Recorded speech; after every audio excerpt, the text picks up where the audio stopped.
welcome back to our channel. I'm Cassidy. I'm Anna. I'm Becca. And we're the Try Hard Girls. We're bringing you another Sit and Sip episode this week. Thanks so much for joining us. We have a very, very long list of items we need to update you guys on. My week has been insane. I don't know about y'all, but I'm so glad to be just sitting down and talking about my favorite things, pop culture. Anna, With your favorite people. With my favorite people. Anna, That's right. Anna, how was your week? I had a really good week, actually. I had 3 days off. I worked Monday and Friday, so it kind of was easy. I took some days off because, let's be real, there's nowhere I'm going to be traveling this year due to Miss Rona. So I had to use some vacation time, celebrate my birthday, celebrate my dad's birthday, and it was a lot of fun. Everyone, we now have a 28-year-old in the Try Hard Girls. Happy birthday, Miss Aero. We love you so much. Thank you. Thank you. You'll be joining the club soon enough. Soon enough. Yes, I'm the baby of the group. Yes, and Becca's the middle child. Becca, how was your week? My week was pretty good. I just got back from a quick little road trip with a work friend. We went to Montana to see Flathead Lake and Glacier National Park, which is really beautiful and fun. It was sometimes hard to stay distant, so took us maybe like 40 minutes to find a spot on the lake that was away from everybody, but we did it and it was worth it.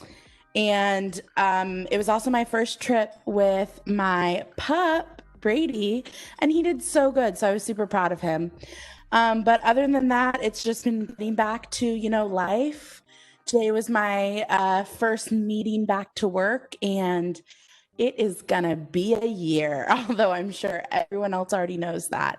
But it was good overall. I'm glad to be back with my girl, doing what we love, which is basically just talking pop culture and having fun. So, yay.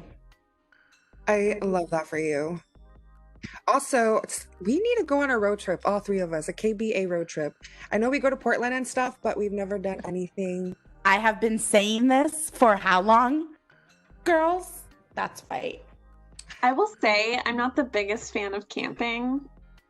I didn't end up camping. We didn't end up camping. We ended up staying in a motel, which was way nicer than we thought it was. So it was good. As long as we get a massage somewhere on the trip, we'll be fine. And also, there is a thing called glamping, which I am a fan. It's actually much more up my alley. I was going to say they have like RVs or small RVs, like ones we could actually, trust ourselves driving, that are cheaper, if not the same price as like hotels. And I'm just saying, could be fun.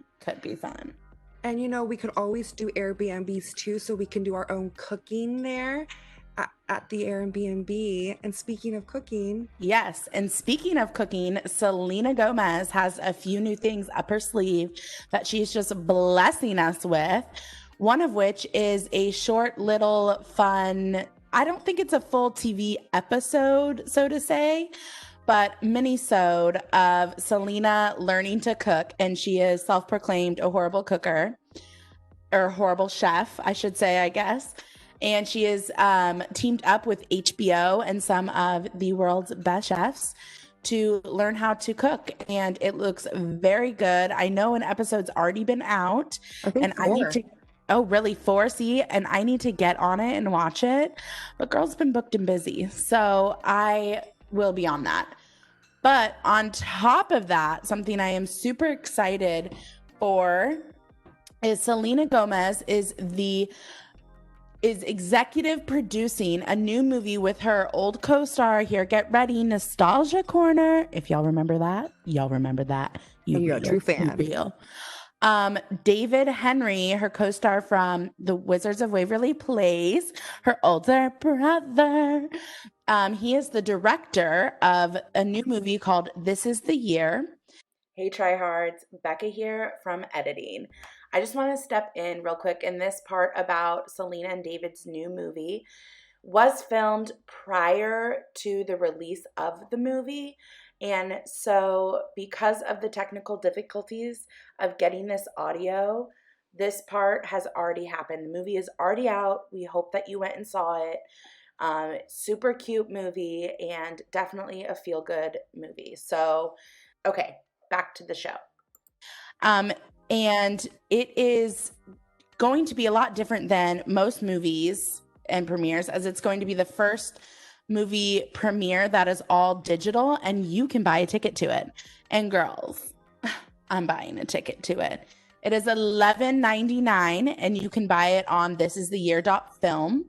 It looks like a really good coming of age movie. Selena says it's a feel good type of movie, which is something we all need. And all their ticket prices their sales are going to COVID relief, which I think is really cool. So, girls, have you seen the movie or the preview for the movie? And what are your thoughts? I saw the preview. I was so amazed with their announcement about the all digital premiere.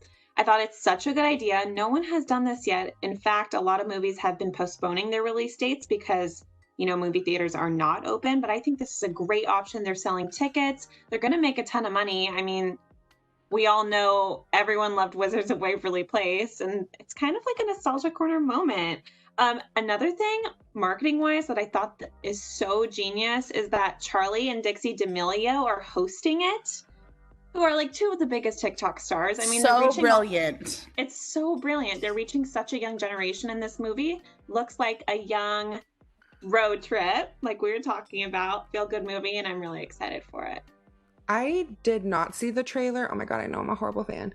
But yeah. I did see the promo of like Charlie and Dixie and like them like having like sneak peek, and I did see like that whole gist of it. And I am actually really intrigued to see how this whole virtual premiere, how it ends up turning out. I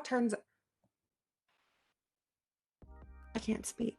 I'm very interested to see how the whole virtual premiere will go, because right when quarantine started, Corey Feldman from the iconic 80s, the Corey Trio, he had a premiere for a movie about, how him and his best friend Corey were raped in Hollywood and just the pedophilia. And it actually was like a mess. Like, I guess there was a lot of technical difficulties with the tickets and how the movie wasn't streaming for everybody. So I hope that they don't have any issues. But I'm definitely going to go watch that trailer. I'm interested. And yes, very smart of them to have the biggest girls on TikTok do it together, host it. Yeah, I am super excited. Their Instagram for the movie, you guys also need to go check out This Is the Year, at This Is the Year on Instagram. They do a really cool thing, which I think kind of includes fans in the story of it, is that they introduce the main characters with a picture, talking about them a little bit. Then they give like little snippets from the movie, little behind the scenes. I think it's a really cool way to engage the audience that they're looking for. And I mean, Selena is the #1 followed person on Instagram. So she has that reach, honey. But yeah, so I'm just really excited. I think it's going to be really good. And I'm excited to see this Disney crossover again, getting them back together. That just goes to show how close they've been able to remain. And I'm just excited for her and David and, well, just everybody.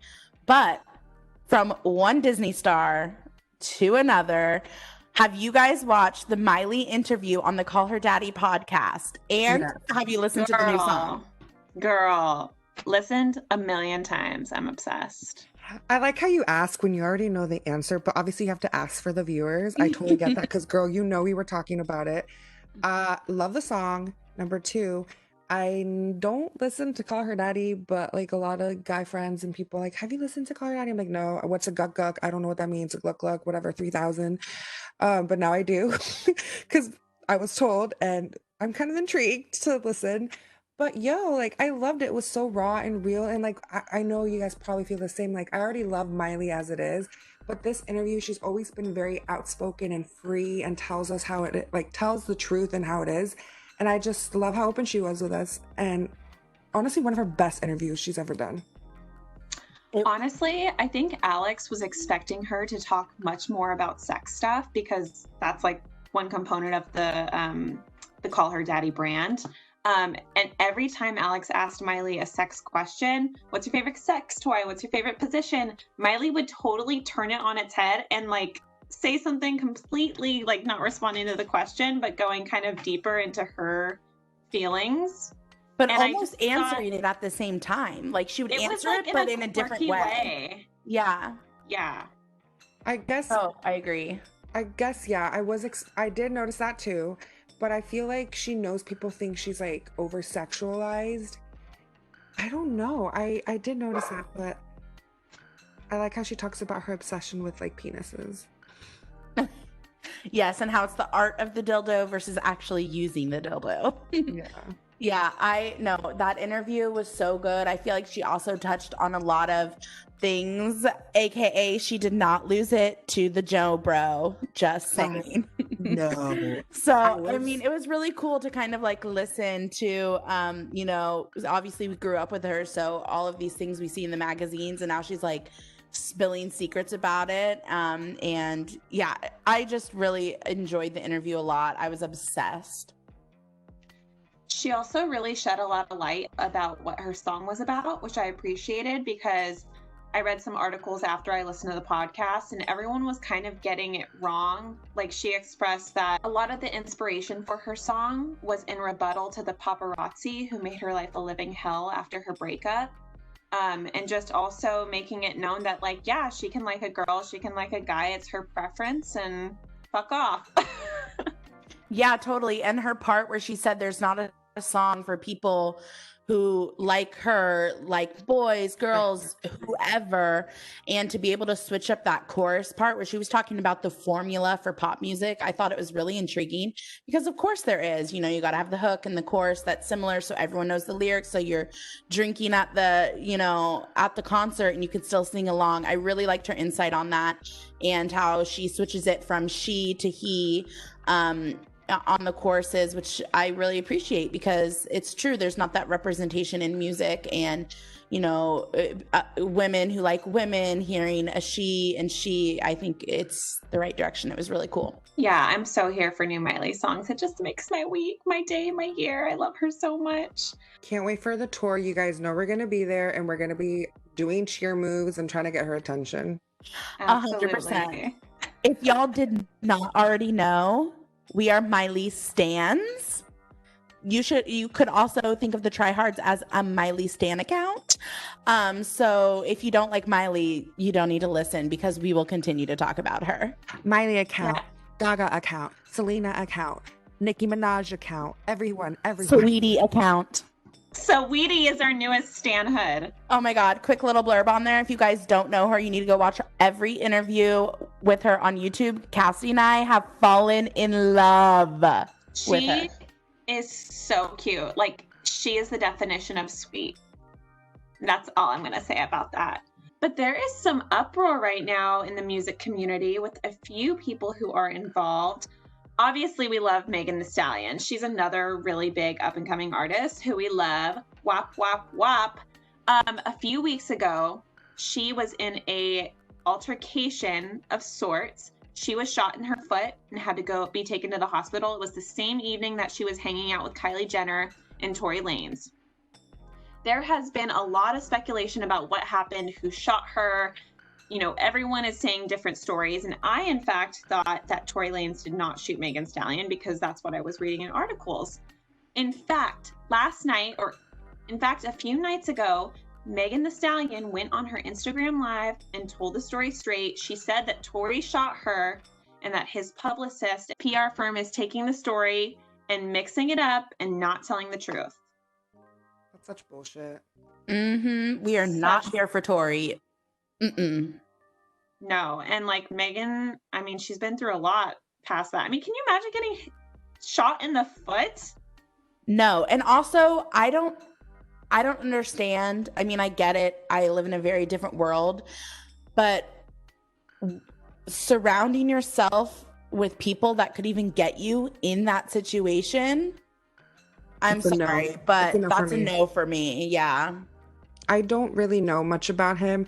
I haven't listened to the Instagram story, but I probably will. I think it's funny how all this is happening when she's really on a high right now, like with her actual career. But honestly, it's kind of perfect the way it timed out. I know that sounds horrible. And being shot in general, Cass, I know you were saying, like, can you imagine, like, being shot in general? I can't even imagine the trauma. Dude, I hope justice is served, and he deserves to spend some time in jail for that, because that's not okay. And I want to know exactly what happened. Like, you know what I mean? Like, I don't know enough about it. Like, what really happened? Gotta watch that Instagram live. Yeah. I mean, apparently they were friends. They were hanging out with Kylie Jenner, you know, having a great night, it looked like, from the Instagram stories. But there are some tweets and stuff going around that Tory Lanez is not a good guy. So anyways, we will see what happens. Also, there is some speculation that his gun was not registered, which is also a big problem. But also, I want to just give a huge, huge, huge shout out to our girl JoJo. Get out, leave right now. That's what she's saying to somebody.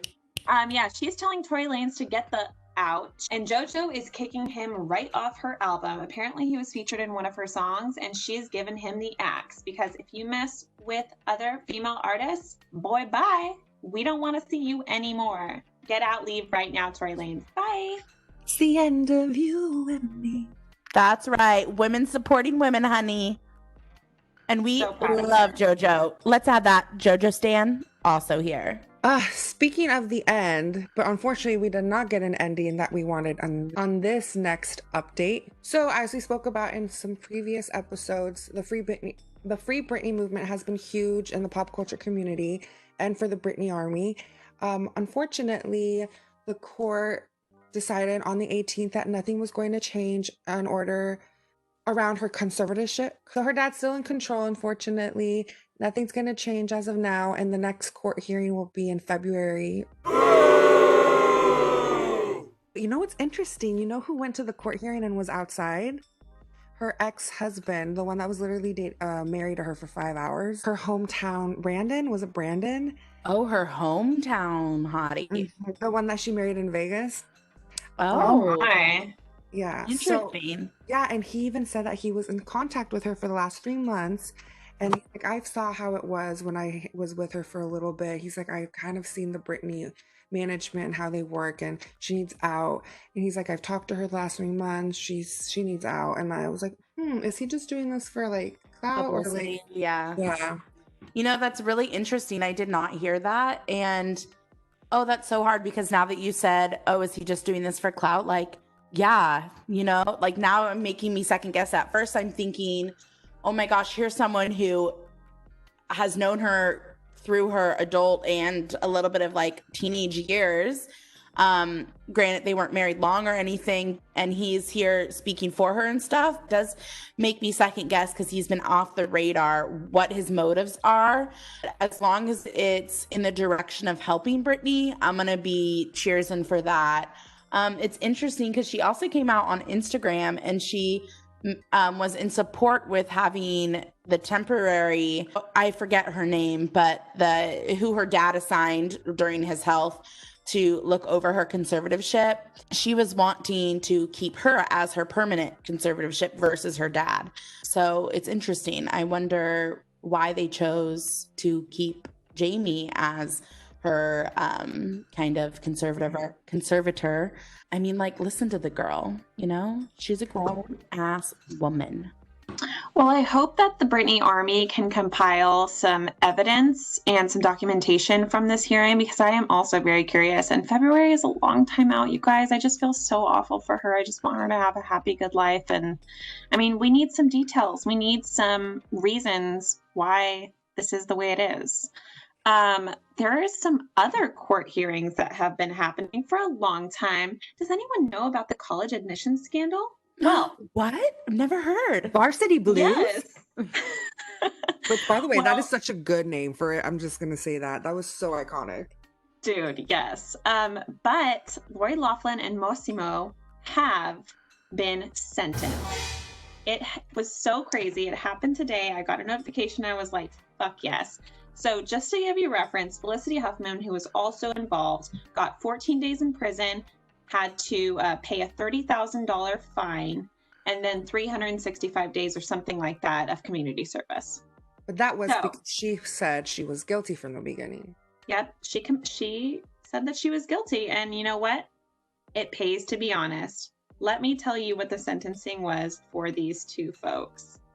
Sorry, let me open Granted, let's all remember to take this with a grain of salt because it also pays to have a lot of money and to be white. That's very true. That's very true. All right, so first, Massimo was sentenced. He will have to serve 5 months in federal prison.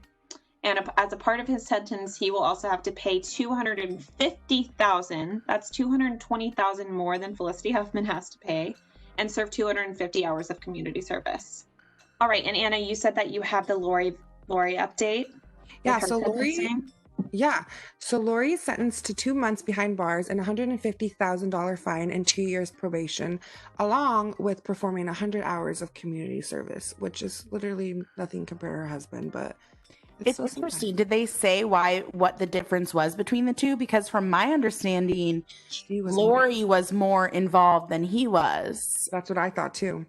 But maybe not. Maybe with all the court, and I did not follow super religiously as of late. So maybe it turns out she wasn't the one more involved. But it's interesting to see the difference, you know. And Laurie finally made a statement too. A very tearful apology. She said, "I've made an awful decision. I went along with a plan to give my daughters an unfair advantage in the college decision process. I thought I was acting out of love for my children, but in reality, it only undermined my daughter's abilities and accomplishments. My decisions helped exacerbate existing inequalities in society.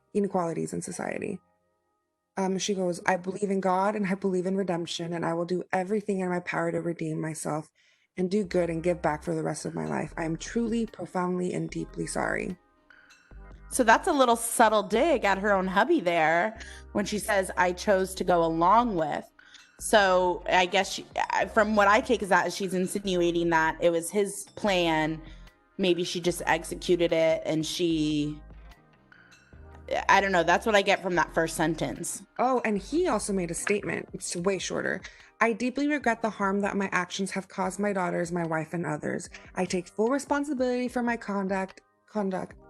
And I'm ready to accept the consequences and move forward with the lessons I've learned from this experience." But you guys, did you guys see that the messages between Laurie and her youngest daughter, aka, what's her name? Olivia fucking knew, you guys. She knew. No, I have not seen this. I'm not surprised that she knew, though. I mean, like, let's be honest. It wasn't like she was 12 years old just doing what mommy and daddy told her to do. She was 17, 18 years old. Like, you have a clue. You have a clue. But I did not see these messages. Wow. Cassidy, do you have some of the messages? Their daughter asked whether she should list USC as her top choice school. Laughlin allegedly replied, "Yes, but it might be a flag for the weasel to meddle," referring to the high school counselor. And then Giannulli added, "Fuck him," and remarked that the counselor was a nosy bastard. The memo continues. Laughlin thereafter instructed her daughter, "Don't say too much to that man." Okay, this is lighting a fire under my butt all over again because, first of all, the disrespect for the counselor, who, sure, granted, I don't know, but their job is to help students reach their full potential and attain to their ability of where to go, and just the full-on disrespect to the kid, too, saying that kind of language to your daughter about a professional who's trying to help is just disgusting to me. Oh my gosh, this is making me all kinds of mad all over again. No, yeah, it's seriously frustrating. And I found the reason why he has more time sentenced. So Laughlin confessed to 1 count of conspiracy to commit wire and mail fraud. That's the only thing she committed to.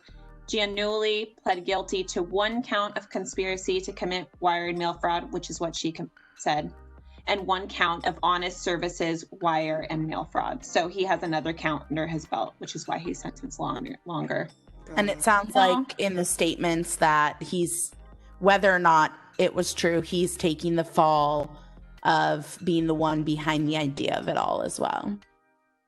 Mm-hmm. Because didn't he say he didn't want like ASU such a shit school in his eyes or something? That was in an Get email. it. Yeah. Well, here's to hoping that they actually serve their sentences. Full Can't say I won't sentences. be surprised if they go in and overcrowding, and they're out in a day. Or they So come up with coronavirus. right? I hope they actually have to serve the time because it is truly unfair when you think about the multiple of other cases of people of color specifically that have done similar, actually not similar things, just lied about an address to get their kid into a better school and end up in jail for 5 years. Still in jail, by the way. So here's to hoping that they actually have to serve out their sentences. Yeah, I'm also interested to see how, once all that is over for them, how they will go back into their normal lives. Will Laurie be accepted back in the biz? Will there be a book? Will there be, you know what I mean? Like, it's interesting because we've seen this before, like, not this particular case, but we've seen people in the business go into jail for horrible things and then they come back like, honestly, I think they're going to be back. Let's be honest. This rate, I mean, yes, canceling's a thing, but honestly, it's the whole no publicity is bad publicity, and they're going to be able to turn this thing around, no doubt about it. I mean, I think in the end they're going to be fine. Yeah, I feel you. I think maybe Laurie's going to come out with a memoir of some sort, and yeah, but I truly do hope that they end up having to serve out their sentences. And now with this done, Olivia's going to be able to post stuff on YouTube now too. We'll see what she says. Speaking of scandal, as you guys know, Miss Ellen DeGeneres has been under fire recently. Ellen got on a Zoom call with 200 of her staff earlier this week, I believe it was yesterday, where she was very regretful, she was very, very emotional. She was crying. She explained to them how sorry she was that she didn't know that all this was going on. How there was a huge amount. Oh my God, recently I can't speak, you guys. How there was an investigation and they actually ended up firing 3 of her senior producers for sexual allegations. And also she said, quote, like, they were not treating human beings like human beings. And she was very, very, very sad. On a bright side, she did promote Twitch, her longtime DJ for the past 6 years. He is now an executive producer of the show, starting the next season, which should be in the fall. And of course, she ended up the meeting saying like, hey, we're going to come back better than ever. I have a feeling this is going to be our best season. I'm really sorry for everything. Things are going to change now. But who were the producers that she fired? It's not Andy. They are 3 white older men. Are you surprised? Yeah. No surprise there. Did she say anything about I remember a lot of this scandal when this first started and people decided to come forward was also because she wasn't paying her employees during COVID. Was that a topic during this meeting, Anna? No, it was not. It doesn't seem like it was. I think that might have been a rumor, but the only rumor that she did talk about was like, you guys know a lot of these are allegations. I have never asked you guys not to look me in the eyes. I think that's ridiculous. If anybody ever said that to you guys, I had no idea and I never told them to say that. So that's really the only thing she spoke about that were like part of the like rumors. But again, I'm sure they're still doing more investigations. And like, you know, the 3 guys that were I don't know if they were fired or they resigned, but the ones that are no longer there, they were actually like really pretty involved. Like they did sketches. You would recognize one of them, Bex. I think it was Max. Was he at the Relatable? No, oh my God, because I was wondering show? Who was the guy that talked to us, but it wasn't him. Yeah, guys, just so you guys know, we were in speaking terms with one of Ellen's longtime producers. And also you can catch us on Netflix. Just saying, you can see us, really quick at the like 22-minute mark. If just real quick, you just see a little glance. We're there.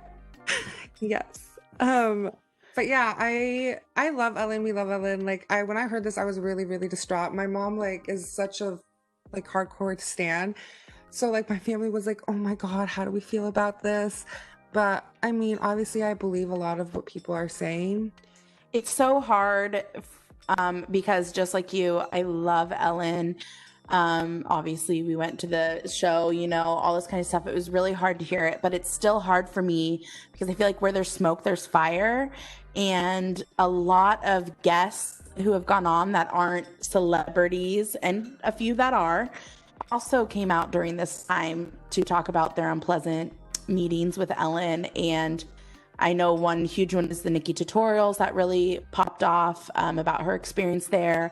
I saw a couple other from some families that were asked to come on to Ellen, including how they didn't have a bathroom to be able to use. I heard that same looking in the eye thing. And that could be producers. This could be the producers. But I think there's a lot of common also with Etney Blind saying that she is not a kind person in Hollywood, which makes me really sad. The producers are Ed Galvin, Kevin Lehman, Yes, and him. Jonathan Norman. Ed is the one we know. No, it's not. These guys are way older. The guy we talked to was not that much older. No, not the one we talked to. Ed, we see a lot though, is what I'm saying. Yes. He's always on the show where like they pan to the producers. Yes. He's there a lot. The skits. I also really love Ellen, and I feel like over the past years that she's been on the air, I've really enjoyed her content, and she's brought a lot of joy to a lot of people. I will say, though, that I think her time is coming to an end. Like, she needs to end on a high note. And I mean, hopefully this next season is a really good one. I hope we see some major changes with how they treat people and their staff. But I really think that, like, she's on the decline and maybe hoping to retire soon. But she's always on the go. And to be honest, like, when you're in the industry for so long, you become this persona. And she has this persona of being nice and treating people with respect. And like, she just needs to make sure that she's following through with that for her entire brand and her entire company. And maybe she's bitten off more than she can chew. Totally. And just, you know, being #decent human. So I really hope that a lot of those aren't as true. I'm right there with you. And I hope she does end on a good note for sure. A couple other people. Lastly, we are going to update you guys with is the Jake Paul situation, as well as just the overall parties happening in LA, specifically with these high profile social media stars, so to say. So Jake Paul came out in a now deleted video, and he quickly addressed the FBI raid and basically blamed it all on the Arizona looting, which we all know is not the case. That's not it. Nice try, but no. And also a quick update, he had been throwing lots of parties, no masks, over 100 people. Same with some other big celebrity stars. I mean, Nikita gotten a lot of backlash for throwing the party for some TikTokers, which I'm like, Nikita, why are you hanging out with 14-year-olds? Well, Nikita is young, guys. I think Nikita was older. Yeah, those boys are too. They're all within like 3 years from each other. I know. I looked it up and I was like, what? I always thought of Nikita as like our age. Mm-hmm. No, she's young. She's like 23, I think. I can't remember exactly. To be 23. Young. I know. But a big update on that is LA is officially over it. They issued a huge fine to a big TikToker named Bryce Hall, who threw his 21 birthday party and had over 200 people there. They hit him with a huge fine. Rumors are that Jake Paul is also getting one, and then there was also a lot of rumors about shutting off power, etc., to these houses if they do not comply. I don't know if that is actually the case or not, but what I've really been appreciating is a lot of other creators coming forward and being like, what are you doing? You all look like assholes. A couple of those creators are Tyler Oakley. He just made a big comeback. He's been out of YouTube for a while now. He put up a video calling them all out by name. He also has been very vocal on Twitter, using their names. Elijah Daniel also he's been tweeting the mayor of LA, as well as calling apparently in talks with her on how to get them under control. Another one is Chris Clemens.